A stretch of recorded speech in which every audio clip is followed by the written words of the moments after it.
안녕하세요. 스포츠 분석 전문가 승부사 이치호입니다. 오늘 준비한 경기는 일본 리그컵 8강 4경기 분석 준비했습니다. 영상 시청에 앞서 구독, 좋아요 부탁드리며 그럼 분석 시작하겠습니다. 우선 한 경기 간바 오사카 우라와 전력 분석 알아보겠습니다. 간바 오사카는 리그 9승 6무 11패로 11위에 위치해 있습니다. 간바 오사카는 르반컵 2조에서 FC 도쿄와 세레소 오사카 등을 밀어내고 2조 선두를 차지하며 8강 무대에 안착했습니다. 통상적으로 유망주 위주의 1.5군 2군을 돌리는 르반컵 조별리그에서 종종 주전 멤버들을 선발로 내보내는 등 비중을 많이 싣는 모습을 보였습니다. 재정 문제로 인해 르반컵 우승 상금 15억 원이 필요한 것이 아니냐는 목소리도 들려오고 있습니다. 2015 시즌 1왕배 우승 이후 오랜 기간 무관에 그치고 있다는 점까지 감안하면 올 시즌 르반컵 우승 사냥에 남다른 의욕을 나타낼 것으로 예상됩니다. 기존 부상자들 외에 라비가 이스라엘 국가대표에 차출되었고 나카노가 일본 U대표팀에 차출되어 전력에 손실이 있는 상황입니다. 반면 제발리와 권경원은 국가대표에 차출되지 않았으며 에이스 우사미 역시 팀의 자리를 계속 지킬 것으로 예상됩니다. 라비가 빠진 중앙 미드필드진은 다완, 야마모토 콤비가 무난히 책임져줄 예정인데 두 선수의 장점이 다르기에 전술적 변화도 있을 수 있어 보입니다. 한때 가시마의 에이스급 윙어였던 알라노가 오랜 부진을 깨고 부활하고 있다는 점에 기대를 걸어볼 만한 상황입니다. 반면 지난 주말 삿포로 원정에서 0대4 제대로 무너졌던 수비진은 빠른 재정비가 필요해 보이고 지역방어의 구축을 제대로 세워야 할 것입니다. 한편 리그 최근 기록은 오전 2승 1무 2패로 5할 승률을 유지하고 있는 중이지만 최근 2경기 연속 승리를 기록하지 못하고 있는 점은 팀의 분위기에 있어 이번 경기 변수로 작용될 수도 있어 보입니다. 올 시즌 홈에서의 성적은 6승 3무 3패 19득점 14실점으로 홈에서는 꾸준히 좋은 경기력을 선보이고 있는 점은 긍정적인 요소이고 이번 경기 상대인 우라와는 공격력에 엄청난 화력을 지닌 팀은 아니기에 이러한 부분도 긍정적 요소일 것입니다. 우라와는 리그 12승 9무 5패로 5위에 위치해 있습니다. 우라와 레즈는 르반컵 B조에서 가와사키와 시미즈 등을 밀어내고 B조 선두로 올라서며 8강 진출권을 따냈습니다. 2021 시즌 1왕배 우승, 2022 시즌 아시아 챔피언스리그 우승을 비롯하여 단기전 토너먼트에 유달리 강한 면모를 나타내고 있는 상황입니다. 다만 르반컵과는 2016 시즌 우승 이후 7년 동안 인연을 맺지 못하고 있는 만큼 올 시즌 의욕적으로 정상탈환에 도전하게 될 전망입니다. 문제는 9월 A매치 직후 ACL 조별리그 일정이 시작됨에 따라 두 마리 토끼가 아닌 세 마리 토끼를 한꺼번에 쫓아야 한다는 점인데 이러한 부분은 체력적 상당한 영향력을 끼칠 것입니다. 우라와의 선수층이 두터운 편이라고는 하나 르반컵 준결승 진출 시 세계 대회를 안정적으로 병행할 수 있을지 의문이 남는 상황이고 르반컵에 대한 동기부여 면에서 간바보다 조금이나마 뒤처질 가능성이 있다고 보여집니다. 여름에 바르셀로나 B팀에서 건너온 아베는 아직도 데뷔하지 못하고 있으며 이토와 오아타는 각각 성인 국가대표 및 U대표에 차출된 것으로 경기에 출전이 불가합니다. 그 외 오쿠보, 미야모토 역시 부상으로 출전 여부가 불투명한 상태임을 감안하면 전력 누수 여파가 그리 가볍지만은 않아 보입니다. 반면 칸테와 숄츠를 비롯한 외국인 선수들이 모두 국가대표에 차출되지 않았다는 점은 고무적으로 다가오는 부분입니다. 우라와는 이번 경기 원정으로 향하는데 특히 간바 오사카의 홈에서는 유달리 강한 면모를 보이고 있는데 간바 오사카 원정 기준으론 5승 3무로 8경기 연속 무패를 기록하고 있습니다.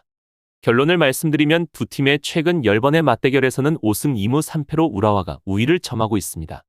특히 우라와는 오사카를 상대로 원정에서 상당히 강한 면모를 자랑하는데 최근 원정 8경기 5승 3무로 패배가 없는 상황입니다. 다만 조별리그에서 이례적으로 주전 멤버들을 내보내는 등 리그컵에 남다른 의욕을 나타내는 팀은 간바 오사카입니다. 우라와가 가볍지 않은 전력 누수를 떠안고 원정길에 올랐다는 점과 단판 승부가 아니라는 점과 이를 종합적으로 고려한다면 이번 1차전은 무승부를 기록할 확률이 높아 보입니다.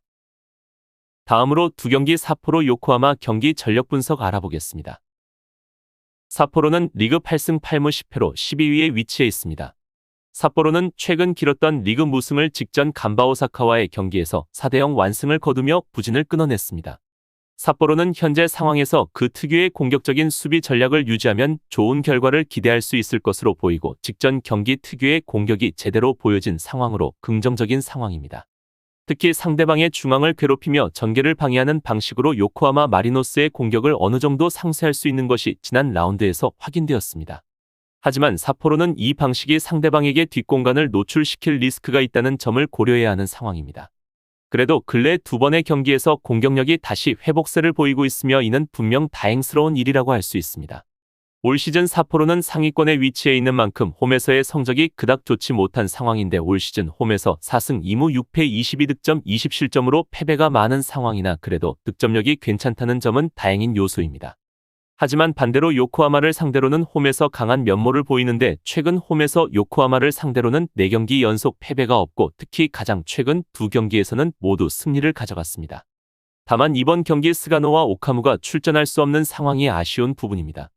요코하마는 리그 15승 7무 4패로 1위에 위치해 있습니다. 요코하마는 다소 부진한 모습을 보이고 있는 중인데 최근 10경기에서는 3승 2무 5패로 패배가 많은 상황이고 특히 최근 리그 2경기 연속 패배를 기록했습니다. 리그 2연패가 충격적인 사실이기도 한데 2경기에서 기록한 득점은 단 1득점이고 6골을 헌납했습니다. 근래 경기에서는 상대팀의 강한 압박을 받아 어려움을 겪고 있는 모습이 눈에 띄는 모습이고 심지어 근래 몇 경기에서는 VAR의 판정 혜택을 받거나 중거리 슈팅 2개로 승리를 차지한 경우도 있어 필드에서의 정교함이 시즌 초반에 비해 떨어진 양상을 보이고 있습니다. 게다가 중원에서도 볼 컨트롤이 잘 되지 않아 어려움을 겪고 있는 상황으로 문제점 개선이 시급한 요코하마입니다. 최근 패배한 2경기에서는 전술의 교체도 가져가며 분위기를 반등시켜보려 했지만 역시나 중원에서의 문제점과 후방에서 시작되는 전개가 매끄럽지 못한 것이 가장 큰 문제점인 상황입니다. 그래도 이번 경기는 다시 한번 400의 수비를 두고 그 위로 4-2-3-1 형태로 경기를 나설 것으로 보여지는데 중원에서의 공격 전개가 잘 되지 않는 모습이 쉽게 개선이 되었을지는 미지수입니다.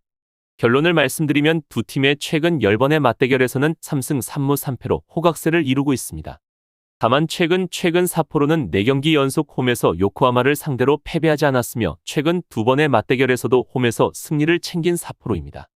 또한 공격적인 수비가 요코하마를 상대로는 잘 통하는 모습이었고 이를 감안하면 삿포로의 플레이 스타일 자체가 최근 요코하마를 상대하는 데는 안성맞춤이라고 할 수 있을 것입니다. 따라서 이번 경기는 삿포로가 근소한 우세를 보일 것으로 예상됩니다. 다음으로 3경기 FC 도쿄 후쿠오카 경기 전력 분석 알아보겠습니다. 도쿄는 리그 9승 6무 11패로 10위에 위치해 있습니다. FC 도쿄는 르반컵 2조에서 간바 오사카의 뒤를 이어 2위를 차지하며 8강 토너먼트 무대에 안착했습니다. D조 선두로 돌풍을 일으킨 후쿠오카와 준결승행 티켓을 놓고 홈에서 1차전 승부를 펼치게 된 상황입니다. 공교롭게도 지난 주말 리그 홈 경기에서 후쿠오카에게 1대2 충격패를 당한 만큼 3일 만에 같은 장소에서 서력전을 펼치게 됐습니다. 르반컵 우승팀에겐 ACL 진출권이 주어지지 않는다고는 하나 우승 상금이 약 15억 원인 만큼 8강까지 올라온 팀들은 대부분 의욕적으로 우승을 노리게 될 전망입니다. 기존 부상자들 외에 마츠키, 기무라, 노자와 등이 U대표팀에 차출됐고 반면 성인 대표팀 차출 멤버는 전무한 상태이며 주포 올리베이라를 비롯한 외국인 선수들도 팀에 잔류해 있다는 점에 힘이 실리는 도쿄입니다. 3일 전 리그 홈 경기 당시 경기 초반 높은 수비 라인이 제대로 공략당하며 이 실점을 얻어맞고 무너진 만큼 이 문제를 수정하고 나올 것으로 예상되고 약간의 전술이 변화될 수 있는 상황입니다. 참고로 도쿄의 현 감독 클라모프스키는 포스테콜로 토트넘 감독의 요코하마 시절 수석 코치였으며 공격 축구 철학을 상당 부분 공유하는 것으로 전해지고 있습니다. 따라서 현 토트넘의 스타일이 도쿄의 스타일과도 비슷한 점으로 공격 축구를 보여주고 있습니다. 한편 주말에 벤치로 내려갔던 아다이우토는 선발 기회를 부여받을 것으로 예상됩니다. 최근 리그에서 3경기 연속 승리를 기록하지 못하고 있는 상황인데 그래도 득점은 꾸준히 기록하고 있다는 점은 긍정적이나 특유의 전술로 인해 수비진의 문제점이 노출되고 있는 상황입니다. 또한 후쿠오카와의 최근 맞대결 전적은 3무 5패로 8경기 연속 무승을 기록하는 등 의외의 일방적인 열세를 보이고 있습니다. 후쿠오카를 상대로 매우 약한 모습을 보이고 있는데 이번 경기도 여러 사항을 고려한다면 쉽게 승리를 가져가진 못할 것으로 예상됩니다. 후쿠오카는 리그 11승 5무 10패로 8위에 위치해 있습니다. 후쿠오카는 르반컵 D조에서 가시마를 밀어내고 선두를 차지하며 8강 진출에 성공했고 2년 연속 돌풍을 일으켰습니다. 지난 시즌 준결승까지 올라갔다가 히로시마에게 밀려 아쉽게 결승 진출에 실패했던 기억이 아직도 생생한 상황이고 올 시즌에는 결승까지 진출하기 위해 최상의 동기부여를 바탕으로 8강전에 임하게 될 전망입니다. 다만 팀의 주포 루키안에 이어 에이스 야마기시마저 부상으로 추가 이탈했다는 점은 상당히 뼈아픈 타격이고 전력 손실입니다. 야마기시는 3일 전 도쿄 원정 결승골의 주인공이기도 한 만큼 결장 시 상당 수준의 공격력 손실이 불가피할 것으로 예상되고, 반면 35세 노장 재소우자는 복귀를 신고할 예정이며 도쿄와 달리 국가대표 차출 멤버가 전무하다는 점에는 나름 힘이 실리는 부분입니다. 한편 3일 전 리그에서의 맞대결처럼 도쿄의 높은 수비 라인을 효율적으로 공략할 수 있을지 여부가 중요한 관건인 이번 경기입니다. 올 시즌 후쿠오카는 원정에서 4승 3무 6패 12득점 17실점으로 썩 좋지 못한 기록이지만 도쿄를 상대로 원정 경기에서는 상당히 강한 모습으로 쉽게 패배를 기록하지 않는 모습이 인상적인 부분입니다. 결론을 말씀드리면 두 팀의 최근 10번의 맞대결에서는 5승 4무 1패로 후쿠오카가 압도적 우위를 보이고 있습니다. 또한 최근 리그 맞대결에서도 후쿠오카가 원정에서 승리를 거두었고, 도쿄를 상대로 원정에서는 2승 3무로 6경기 연속 무패 행진을 이어가고 있을 만큼 강한 모습을 보이고 있습니다. 하지만 이번 경기 두 팀 모두 전력적 손실이 있는 상황인데, 특히 후쿠오카는 팀의 주포가 이번 경기 출전할 수 없는 위기가 있는 상황으로 조금 더 뼈아픈 손실입니다. 이번 경기는 도쿄가 근소하게 우위를 점할 것으로 예상되지만 후쿠오카의 상대 전적을 무시할 수 없기에 후쿠오카의 플러스 핸디가 예상됩니다. 다음으로 4경기 나고야 가시마 경기 전력 분석 알아보겠습니다.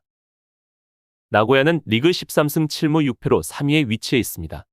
현재 나고야는 리그에서 부진을 겪고 있는데 최근 4경기 1무 3패로 득점의 부재까지 가지고 있으며 좋지 못한 상황입니다. 수비에서도 문제가 생긴 나고야인데 이런 부분은 나고야 팀에게 큰 위기인 상황입니다. 공격적인 플레이가 팀의 강점이 아니었던 것은 사실이지만 수비의 무너짐은 예상치 못한 문제이고, 자신들의 주 무기였던 수비진의 문제는 정말 큰 문제입니다. 근래 경기에서는 단순한 크로스 상황에서도 집중력을 잃어 패배를 기록한 적이 있고, 가시마의 주요 공격 루트가 측면과 지속적인 크로스 공급에 의지한다는 부분을 생각해야 합니다. 현재 보여주는 경기력과 수비진의 문제로 봐서는 가시마의 전술이 나고야를 상대로 완벽히 통할 수 있다는 점이고, 나고야 입장에서는 다른 전술을 택하여 경기를 치러야 하는 입장입니다. 그래도 이런 부진한 모습을 보인 경기는 모두 원정에서의 경기였는데, 올 시즌 나고야는 홈과 원정에서 선보이는 경기력이 정반대인 모습입니다. 올 시즌 홈에서는 8승 6무 20득점 10실점으로 공수 균형은 물론 단 한 번의 패배도 없는 상황입니다. 다만 원정에서는 5승 1무 6패 14득점 15실점으로 홈에서 선보이는 경기력은 쉽게 찾아볼 수 없는 모습입니다.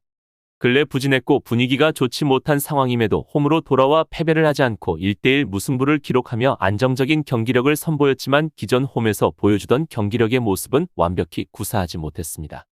최근 완전치 못한 팀의 조직력과 경기력인 상황인데, 나고야는 후방 지역 방어를 어떻게 갖출 것인지 생각을 잘하고 전술에 변화를 주면서 경기를 치러야 할 것입니다. 가시마는 리그 12승 7무 7패로 6위에 위치해 있습니다. 근래 경기에서는 상대 압박에 밀려 측면 크로스를 주로 활용하여 골을 넣는 모습을 보여주고 있는데, 이 방식을 적극적으로 활용하고 있고 사이드백을 높게 위치시켜 측면에서 앞서가고 있습니다. 가시마가 이전의 나고야에게 승리를 한 적이 있지만 현재의 나고야와 이전의 나고야의 수비 집중력은 상당히 차이가 있습니다. 또한 가시마는 최근 10경기 4승 3무 2패로 좋은 흐름을 유지시키고 있고, 특히 최근 3경기 연속 패배가 없이 2승 1무로 분위기를 꾸준히 상승시키고 있습니다. 가시마는 4-4-2 형태로 기본적인 수비 조직력이 괜찮은 팀이고, 또한 측면 공격을 굉장히 자주 사용하는 팀인데, 올 시즌 득점은 37득점으로 좋은 기록이고 실점은 24실점으로 실점률 또한 좋은 기록을 유지하고 있습니다. 측면의 활용도가 이번 경기에서 중점으로 관여될 전망인데, 나고야는 수비적인 부분과 측면에서의 크로스 형태를 쉽게 내주며 다소 고전하는 모습을 보이고 있습니다. 반면 가시마는 이런 측면 크로스를 활용해 나고야를 충분히 괴롭힐 수 있고, 공수 전환도 빠르게 이뤄지기에 뒷공간 침투도 쉽게 내주는 편은 아닙니다. 그래서 이번 경기는 가시마가 전술적으로는 유리한 경기를 치룰 수 있는 조건이 갖춰져 있는 상황입니다. 올 시즌 가시마는 원정에서 6승 4무 4패 19득점 13실점으로 괜찮은 모습이고, 최근 리그 4경기 연속 원정에서 좋은 모습을 보여주며 승률을 늘려나가고 있습니다. 이번 경기 팀의 이탈자로는 아루투루, 모로카, 스즈키 선수가 출전이 불가한 상황입니다. 결론을 말씀드리면 두 팀의 최근 10번의 맞대결에서는 5승 2무 3패로 나고야가 우위를 점하고 있습니다. 또한 최근 3번의 맞대결 홈에서의 경기에서도 가시마를 상대로 쉽게 제압하는 모습을 보였습니다. 다만 현재 나고야의 수비가 불안정한 모습인데, 특히 박스 안에서의 집중력이 현재 떨어진 상태이고 실점률도 높아져가는 상황입니다. 가시마는 간단한 크로스 작업도 박스 안에서 복잡하게 만들 수 있고, 가시마가 이런 방식으로 경기를 전개할 경우 효율적인 결과를 얻을 수 있을 것입니다. 그래도 홈에서는 단 한 번의 패배도 없는 니고야는 원정에서 부진한 모습을 보이더라도 홈에서만큼은 전혀 다른 양상의 경기력이 나오기 때문에 쉽게 패배하진 않을 것으로 예상되고 따라서 이번 경기는 나고야의 근소한 우세가 예상됩니다. 이상으로 9월 6일 일본 리그컵 분석 마치겠습니다. 지금 보신 분석 영상에서는 최종 조합픽을 드리지 않습니다. 초안 분석 내용이며 더욱 세밀한 분석 자료와 최종 조합픽은 가족방에서 무료로 제공해 드리고 있습니다. 프로토가 처음이신 분들 혹은 프로토를 좋아하는데 적중률이 낮으신 분들께서는 주저하지 마시고 전문가의 도움으로 수익률 극대화하시는 것을 추천드립니다. 토토는 단지 운으로 하는 게임이 절대 아닙니다. 모든 분야 전문가들이 존재하듯 프로토도 전문가들이 존재합니다. 경기 전 다양한 분석 자료 확인은 필수이며 가장 중요한 정보력이 수익의 80% 이상 지분을 차지하고 있습니다. 수익률을 극대화하고 싶으신 분들께서는 무료 정보방 참여하셔서 즐길 수 있으니 영상 아래 고정 댓글 클릭하셔서 참여하시면 됩니다. 시청해주셔서 감사합니다.